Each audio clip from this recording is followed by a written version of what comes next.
کیا آپ جانتے ہیں کہ ہمارے جسم میں بھی سونا موجود ہے؟ جی ہاں، بالکل، ہمارے جسم میں سونے کی ایک معمولی مقدار موجود ہے۔ سونے کی یہ مقدار ہمارے جسم پر کس طرح اثر انداز ہوتی ہے، آئیے آپ کو تفصیل سے بتاتے ہیں۔ انسانی جسم میں موجود سونا زیادہ تر خون اور خلیوں میں پایا جاتا ہے اور یہ جسم کی کیمیائی توازن میں انتہائی معمولی لیکن اہم کردار ادا کرتا ہے۔ اوسطاً 68 کلو گرام وزنی ایک انسانی جسم میں تقریباً 0.2 ملی گرام سونا ہوتا ہے۔ یہ مقدار اتنی کم ہے کہ نہ تو یہ دولت کمانے کا ذریعہ بن سکتی ہے اور نہ ہی اسے جمع کیا جا سکتا ہے، کیونکہ یہ سونا جسم سے پسینے، جلد کے مردہ خلیات اور بالوں کے ذریعے خارج ہو جاتا ہے۔ اگرچہ یہ جسمانی افعال میں براہ راست کوئی اہم کردار ادا نہیں کرتا، لیکن سونے کا جسم میں پایا جانا انسانی جسم کے حیران کن خصوصیات میں سے ایک ہے۔ یہ خون میں نہایت معمولی مقدار میں پایا جاتا ہے، جہاں یہ خلیے میں انزائم کے ساتھ بندھا ہوتا ہے۔ اس کے علاوہ یہ عضلات اور ہڈیوں میں کچھ مالیکیولز میں مائکرو لیول پر موجود ہوتا ہے۔ جسم میں موجود سونا کیمیائی رد عمل میں استعمال ہوتا ہے، مثلاً خلیوں میں برقی توازن قائم رکھنا، انزائمز کی کارکردگی میں مدد فراہم کرنا اور اینٹی انفلامیٹری اثرات میں بھی کارگر ہوتا ہے۔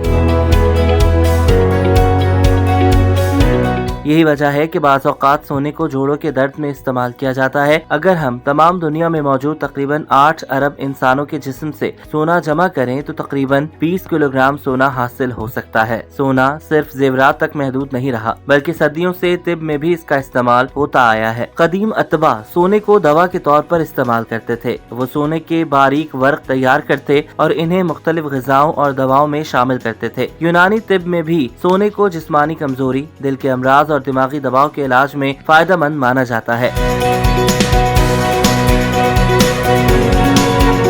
کہا جاتا ہے کہ سونا نہ صرف جسم کو مضبوط بناتا ہے بلکہ دماغی توازن برقرار رکھنے میں بھی مدد دیتا ہے۔ آج کے جدید دور میں بھی سونے کا استعمال مختلف طریقوں سے جاری ہے۔ جاپان اور دیگر کئی ممالک میں ریسٹورنٹس اپنے کھانوں میں سونے کے ورق استعمال کرتے ہیں۔ سونے کے ورق سے سجائی گئی آئس کریم، چاکلیٹ، کیک اور مشروبات نہ صرف دیکھنے میں دلکش لگتے ہیں بلکہ انہیں لگژری اور شان و شوکت کی علامت بھی سمجھا جاتا ہے۔ ہومیوپیتھی طریقہ علاج میں بھی سونے کے اوراق کا استعمال کیا جاتا ہے، جو خاص طور پر ذہنی اور جذباتی مسائل کے علاج میں استعمال ہوتا ہے۔ ہومیوپیتھی کی کچھ ادویات ڈپریشن، غصے، بے چینی اور زندگی سے مایوس جیسے جذبات پر قابو پانے میں مدد دیتی ہے۔ ان میں سونا استعمال کیا جاتا ہے۔ یہ ان لوگوں کے لیے خاص طور پر مفید ہے جو شدید ذہنی دباؤ یا صدمے کا شکار ہوں اور جنہیں بار بار یہ خیال آتا ہو کہ ان کی زندگی بے معنی ہو چکی ہے یا وہ خودکشی کے بارے میں سوچنے لگتے ہیں۔